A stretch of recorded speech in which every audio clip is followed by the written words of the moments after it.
वालेकुम, welcome back to my channel Get Infotech. आज की इस वीडियो में हम लोग सीखेंगे कि हम लोग किसी भी HTML एलिमेंट को किस तरह से स्टाइल दे सकते हैं और CSS की स्टाइलिंग हम लोग किस तरह से इनलाइन अप्लाई करेंगे और एक्सटर्नल फाइल बना के हम लोग किस तरह से अपने HTML कोड के ऊपर अप्लाई करेंगे। ठीक है, तो सबसे पहले मैंने आप लोगों को जो लास्ट वीडियो में बताया था कोड वो ये था जिसमें हम लोगों ने 2 इमेजेस ऐड की थी। ठीक है, अब इस कोड को पहले मैं आपको रन करके दिखा देती हूँ एंड देन हम लोग अपने आज के काम की तरफ चलते हैं ताकि आप लोगों को आइडिया हो जाए कि हमने इसमें क्या चेंजेस किए हैं। यहाँ पे देखें 2 इमेजेस ऐड हैं और यहाँ पे एक हेडिंग ऐड है जो कि HTML की है। ठीक है, तो मैंने आप लोगों को एक एलिमेंट का बताया था अपने फर्स्ट लेक्चर में जिसमें हम लोगों ने एलिमेंट के बारे में पढ़ा था कि यहाँ से लेकर यहाँ तक पूरी लाइन को हम लोग HTML एलिमेंट कहते हैं। ठीक है, तो आज हम सीखेंगे कि हम लोग सबसे पहली चीज कि HTML एलिमेंट के ऊपर हम लोग किस तरह से स्टाइल अप्लाई कर सकते हैं। ठीक है, तो इसके लिए हम लोग क्या करेंगे, H1 की मैंने यहाँ पे हेडिंग ली है, यहाँ पे लिखे स्टाइल। देखिए मैंने एस लिखा तो वो ऑटोमेटिकली यहाँ पे आ गया। स्टाइल एट्रीब्यूट आप यहाँ पे लिखें, इसके अंदर अब हम लोग क्या करेंगे, ये हमारा एट्रीब्यूट है स्टाइल। ठीक है, ये छोटी छोटी चीजें आपको पता होनी चाहिए। उसके बाद हम यहाँ पे प्रॉपर्टी ऐड करवा रहे हैं, हम लोग हेडिंग में कलर दे देते हैं। चले, कलर की प्रॉपर्टी ऐड करवा रहे हैं, इसको हम लोग कहते हैं ये एट्रीब्यूट है, इसको हम लोग कहते हैं ये प्रॉपर्टी है। अब नेक्स्ट ये हमारी वैल्यू होती है। ठीक है, अब हम इसको कौन सी वैल्यू दे देते हैं, हम इसको रेड वैल्यू दे देते हैं। ठीक है, तो अब हमने इसको प्रॉपर्टी दे दी, कंट्रोल S प्रेस करें। अब देखते हैं कि क्या हमारा जो HTML का ये वाला कोड है, क्योंकि इसी के ऊपर अप्लाई होनी है ना, तो देखते हैं कि क्या इस कोड पे रेड कलर अप्लाई हुआ है कि नहीं हुआ। ये हमने क्या किया है, HTML एलिमेंट को स्टाइल दिया है। Here you can see HTML के ऊपर रेड कलर अप्लाई हो चुका है। ठीक है, पहले वाला जो मेरा कोड था वो ये था कि सिंपल इसके ऊपर ब्लैक कलर था। Black colour basically default colour होता है। ठीक है, तो पहले ब्लैक था, जब मैंने स्टाइल दिया और तब उसने कौन सा कलर यहाँ पे किया, रेड कलर। ओके, ये था बहुत बेसिक सा स्टाइल जो हम लोग किसी भी HTML एलिमेंट के अंदर दे सकते हैं अगर हमने सिर्फ किसी एक एलिमेंट को देना है। उसके बाद हम इमेज के ऊपर भी अप्लाई करके देखते हैं कि कैसे देना है। इमेज के अंदर हम लोग स्टाइल दे देते हैं। इमेज को आप लोग बेसिकली क्या प्रॉपर्टी दे सकते हो, आप इमेज का सर्कल कर सकते हो, इमेज को आप लोग राउंडेड जिस तरह भी आप लोगों ने करना है। ठीक है, रेक्टेंगल्स को राउंड कर सकते हो, उसके बॉर्डर को, तो हम लोग यहाँ पे रेडियस दे देते हैं। बेसिकली जो इमेज को सर्कल करने के लिए होता है ना प्रॉपर्टी, वो रेडियस होता है। ठीक है, बॉर्डर रेडियस, हम बॉर्डर रेडियस एट्रीब्यूट दिया, बॉर्डर रेडियस को हम रख देते हैं 50%। जब मैं इसको 50% रखूंगी तो उसको फुल सर्कल कर देगा। और पहले आपको दिखा देती हूँ कंट्रोल S प्रेस करके। Here you can see, पहले मेरी जो इमेज थी वो इस शेप में थी, रिक्टेंगल में। ठीक है, अब जो आ गई है सर्कल में आ गई है। क्यों आई है, क्योंकि मैंने इसको क्या स्टाइल दिया है, मैंने इसका बॉर्डर रेडियस जो था वो 50% कर दिया है। ठीक है, अब 50% था तो इसने फुल सर्कल कर दिया। अब मैं 30% करके आपको दिखाती हूँ कि ये क्या करेगा, क्योंकि उसने जस्ट उसके ना कॉर्नर्स को एक्सेस करना है। तो कॉर्नर्स जब 50% किया उसने फुल राउंड कर दिया, लेकिन अब जब मैंने 30% किया है, अब देखते हैं, ओपन इन ब्राउजर करें। Here you can see, पहले मेरा क्या था, सबसे पहले रेक्टेंगल था, जब मैंने इसको 50% किया देन ये वाली शेप हो गई, देन जब मैंने अब 30% किया है तो ये वाली शेप हुई है। ठीक है, अब देखें कि ये थे हमारे कि हम लोग किस तरह से HTML एलिमेंट्स को स्टाइल दे सकते हैं। अब हम क्या करेंगे, मैं आप लोगों को बताती हूँ इनलाइन स्टाइलिंग के बारे में, क्योंकि जब हमारे बड़े बड़े पेजेस होते हैं तो बहुत मुश्किल हो जाता है कि हम लोग हर एलिमेंट को जाके स्टाइल दें। तो आप लोगों ने ये देखा होगा कि इतनी बड़ी बड़ी वेबसाइट्स हैं, उसमें हम लोग हर एलिमेंट को स्टाइल नहीं दे सकते। उसके लिए हमें किस चीज़ की जरूरत पड़ती है, उसके लिए हमें जरूरत पड़ती है कि हम लोग कोई एक स्टाइल रख लें, कोई एक क्लासेस बना लें और देन हम करें। ठीक है, तो जब हम लोग इनलाइन स्टाइल देते हैं ना, तब हम यहाँ से ये रिमूव कर देते हैं, मतलब तब इसका कोई काम नहीं होता, तब हम क्लासेस बना लेते हैं और इजीली हम उसको स्टाइल दे सकते हैं। ठीक है, यहाँ से इसको रिमूव करें। ये इनलाइन स्टाइलिंग में क्या होता है कि आप लोग इसके कोड के अंदर स्टाइलिंग कर सकते हो। ठीक है, तो हम टाइटल के नीचे दे देते हैं स्टाइल का टैग।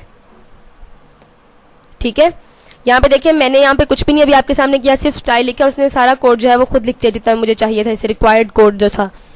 यहाँ पे अब हमने क्या करना है, यहाँ पे अब हमने उन क्लासेस को एक्सेस करना है। कौन सी क्लासेस जो हम यहाँ पे अब बनाएंगे, ये हमारा इनलाइन काम है। ठीक है, फर्स्ट करें कि मैंने ना जस्ट एक एलिमेंट को देना है, तो मैं एक एलिमेंट के अंदर जाके इसकी बनाऊंगी क्लास। ठीक है, इसको हम लोग क्लास दे देते हैं। मैं इसको कोई भी क्लास दे देती हूँ, क्योंकि ये मेरी हेडिंग थी तो मैं इसको क्लास दे देती हूँ हेडर। ठीक है, फर्ज करें हेड दे दिया चले, मतलब आप इसमें कोई भी नेम लिख सकते हो, जरूरी नहीं है कि जो मैं लिख रही हूँ आपने वही लिखना है, आप इसको कोई भी दे सकते हो, आप इसको हेडिंग भी लिख सकते हो, हेडर भी लिख सकते हो, एनीथिंग। तो यहाँ पे देखें कि अब मैं हेडिंग क्लास लिख दिया है, अब इस क्लास को मैंने जाके यहाँ पे डॉट के थ्रू एक्सेस करना है, ठीक है। डॉट के थ्रू जब मैं यहाँ पे एक्सेस करूंगी तो हेडिंग को एक्सेस करना है, उसकी जो एट्रीब्यूट, उसकी जो वैल्यू है ना ये वाली, इसको एक्सेस करना है, ठीक है। तो हेडिंग हम इसी को कॉपी कर लेते हैं, कंट्रोल सी। स्पेलिंग मिस्टेक नहीं करनी, अगर आपने यहाँ पे कोई और स्पेलिंग लिख दिया, यहाँ पे कुछ और लिख दिया, देन वो उसको एक्सेस नहीं कर पाएगा। अब देखें कि मैंने यहाँ पे डॉट के थ्रू इसको एक्सेस किया है। अब मैं क्या करूंगी, अब मैं कलर रेड देती हूँ, ठीक है। अब हम वही वाली प्रॉपर्टी ऐड करते हैं, तो आप लोग इसका मेजर डिफरेंस देखेंगे कि चीज़ें सेम होंगी लेकिन कोडिंग में थोड़ा बहुत चेंज हुआ है। तो ये चीज़ें बहुत ईजी हैं, अगर आप लोग ना इसको समझ के करो। अब देखो मैं इसको कलर जो है वो रेड दे रही हूँ, कंट्रोल एस प्रेस कर रही हूँ। अब आप देखिएगा ओपन इन ब्राउजर जब करूंगी, here you can see style apply हो गया मेरा।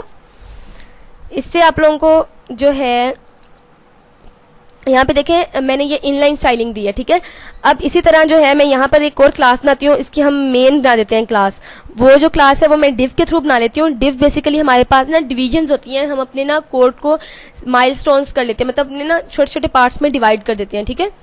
तो डिव का मतलब ही डिवीजन होता है कि हम अपने कोड की डिवीजन कर रहे हैं। यहाँ पे देखिए मैंने एक डिव बना लिया, डिव के अंदर मैं ये तमाम चीज़ें ले रही हूँ। तो हम इस डिव के अंदर जब लेते हैं तो रैप कर रही हूँ, ठीक है। तो अब क्या हुआ, अब इस डिव के अंदर हम क्लास लेंगे, क्योंकि अब मैं चाह रही हूँ कि इन तीनों के ऊपर सेम चीज़ अप्लाई हो, ठीक है।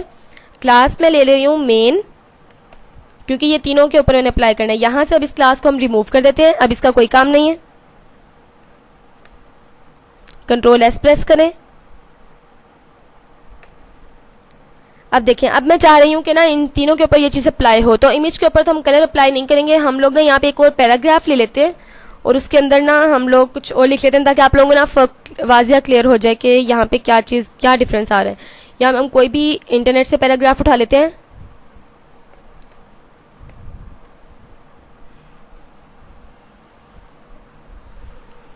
यहाँ पे देखें मैं यहाँ से यही वाला पैराग्राफ उठा लेती हूँ, ठीक है, क्योंकि हमने जस्ट अपनी एग्जाम्पल में इसको लेना है। हम गूगल का उठा लेते हैं, कंट्रोल सी प्रेस करें और यहाँ पे जाके कॉपी करें पैराग्राफ के अंदर, ठीक है।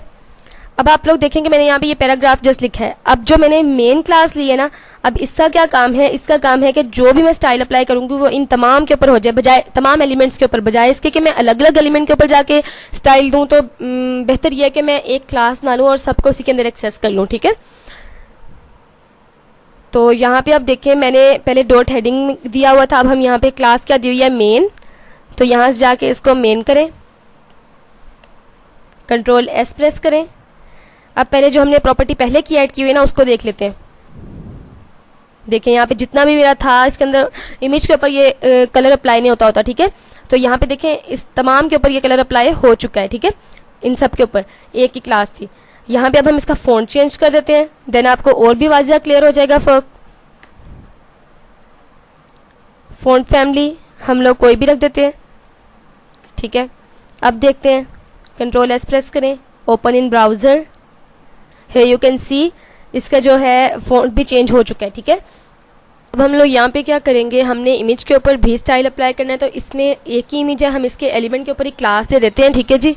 यहाँ पे क्लास दें, क्लास हम दे देते हैं इमेज, कंट्रोल एस प्रेस करें। अब ये जो क्लास है ये हमने यहाँ पे एक्सेस की हुई है डॉट इमेज, और इसका बॉर्डर रेडियस रखा हुआ है 50%। अब हम कंट्रोल एस प्रेस करके इसको रन करके देखते हैं कि क्या इसके ऊपर अप्लाई हुआ है। यहाँ पे आपने देखा कि जब मैंने एक क्लास बनाई जिसके अंदर मैंने उस क्लास को डिव के अंदर लिया और एक हेडिंग ली और एक पैराग्राफ लिया, ठीक है। इन दोनों के ऊपर अप्लाई किया, इन दोनों को कलर रेड दिया और फ़ॉन्ट इसका चेंज किया, तो वो इजीली हो गया। उसके बाद मैंने एक इमेज मेरी अलग से थी, तो मैंने इमेज को अलग से, एक ही एलिमेंट था तो मैंने उसके अंदर क्लास अप्लाई करके उसको ऊपर इनलाइन एक्सेस कर लिया, ठीक है। तो ये था हमारा इनलाइन स्टाइलिंग का काम कि हम लोग इनलाइन स्टाइलिंग कैसे देते हैं। इसके बाद हम लोग देंगे एक एक्सटर्नल स्टाइलिंग। एक्सटर्नल स्टाइलिंग के लिए आप लोगों को एक न्यू फाइल की जरूरत पड़ेगी। मैंने यहाँ पे देखें ये फाइल बना के रखी हुई है पहले से। ये फाइल कैसे बनाई मैंने, कंट्रोल एन प्रेस किया जिससे न्यू फाइल आ गई, उसके बाद कंट्रोल एस प्रेस करके यहाँ से इसको CSS सेलेक्ट करके तो ये वाली फाइल बन गई मेरी। ठीक है जी, तो फिलहाल मेरी ये वाली फाइल है। चलिए मैं आपको न्यू फाइल बना के दिखा देती हूँ। माई स्टाइल वाली हम ले लेते हैं .css। ठीक है जी, सेव कराते हैं इसे। अब हम क्या करेंगे, उसको एक्सेस करेंगे यहाँ पे। ठीक है, तो अब जैसे मैंने आप लोगों को इनलाइन स्टाइलिंग बताई है ना, अब हम इनलाइन स्टाइलिंग को यहाँ से रिमूव कर रहे हैं और इन दोनों को हम लोग वहाँ पे एक्सेस करेंगे। तो हम लोग पहले इसी को वहाँ पे ले जाते हैं, कंट्रोल C प्रेस करें और कंट्रोल V प्रेस करें। ठीक है, आपने देखा कि मैं दोनों क्लासेस को यहाँ से ले आई हूँ। हमारे पास दो क्लासेस थी, एक मेन क्लास थी और एक हमारे पास। अब हम यहाँ से इस कोड को रिमूव कर देंगे और इस टैग को भी रिमूव कर देंगे। ठीक है, वहाँ पे हमें ये टैग लिखने की जरूरत नहीं है क्योंकि वो है ही हमारा स्टाइलिंग की क्लास है। तो हम लोग वहाँ पे ये लिख देंगे, कंट्रोल S प्रेस करें और यहाँ पे आके आप लोगों ने रन नहीं करना क्योंकि यहाँ पे देखिए आप लोगों को रन का ऑप्शन नहीं आता। ये जस्ट हमारी जो फाइल है उसके साथ लिंक है। अब देखें कि मैंने यहाँ पे एक एक्सटर्नल फाइल बनाई हुई है और इसकी दो क्लासेस को एक्सेस किया हुआ है। इसके लिए हमें एक और चीज़ की भी जरूरत है, लेकिन मैं आप लोगों को पहले रन करके दिखाती हूँ कि इसके अंदर फर्क क्या आएगा। ब्राउजर,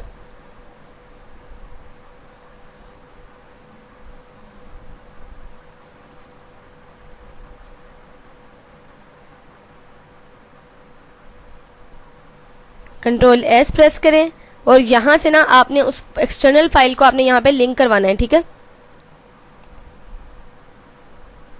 ये देखें जब मैंने इसको रन किया तो फिलहाल ये वाला कोड आया है। इसने स्टाइलिंग क्यों इसकी गायब कर दी जो पहले हमने इनलाइन दी हुई थी। यही वाली स्टाइलिंग अगर हमें दोबारा इस पेज पे लानी है ना तो हम क्या करेंगे, यहाँ पे इस फाइल को हम लोग यहाँ पर एक्सेस कराएंगे। ठीक है, तो एक्सेस हम कैसे करते हैं, लिंक के थ्रू लिंक करा रहे हैं हम। यहाँ पे आपने क्या करना है, लिंक, जैसे मैंने LI लिखा उसने ऑटोमेटिकली यहाँ दे दिया। अब इस कोड को आपने नहीं छेड़ना। ठीक है, इसको ऐसे लिखा रहने देना है। href के अंदर आके आपने अब लिखना है उस फाइल का नेम। हमारी फाइल का नेम क्या था, style.css, जिसके अंदर हम अपने कोड लिखा हुआ है CSS वाला। ठीक है, CSS, कंट्रोल S प्रेस करें। अब देखते हैं कि अब इस फाइल का कोड इसके अंदर एक्सेस हुआ है कि नहीं हुआ। Open in browser, here you can see apply हो चुका है। तो ये होती है हमारी एक्सटर्नल स्टाइलिंग। ठीक है जी, अब हम एक दो प्रॉपर्टीज आपको चेंज करके दिखा देती हूँ, देन हम लोग चलते हैं अपने क्लोज की तरफ। अब यहाँ पे देखिए कलर रेड था, हम इसको ग्रीन कर लेते हैं। कंट्रोल S प्रेस करें। इसके अलावा इसका जो था हम लोग इसका बैकग्राउंड चेंज करके देखते हैं।